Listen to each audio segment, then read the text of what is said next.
তো তোমরা যারা সাজার পর লেন্স করতে অনেক প্রবলেমে পড়ো, তো সহজ টেকনিক কিভাবে লেন্স করবে চলো দেখে নেবে।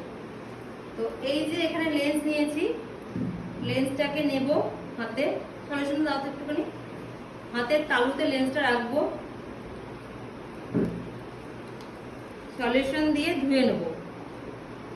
তারপরে এই যে হাতে ঠিক এই টিপে রাখবো জিনিসটা, আর এই হাত দিয়ে বুড়ো আঙুলের ওপরটা ধরবো, এই হাত দিয়ে নিচটা ধরবো, পায়ের দিকে তাকাবে, এরকম করে বসিয়ে দেবো।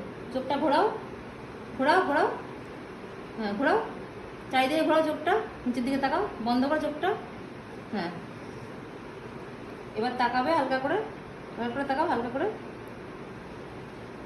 চোখটা ঘোরাও, ভালো করে চোখটা মনিটা ঘোরাও, এই যে লেগে গেছে, দেখা গেল। ঠিক আছে, চোখটা এবার টিস্যু দিয়ে হ্যাঁ হালকা করে তারপর তাকাও দেখি।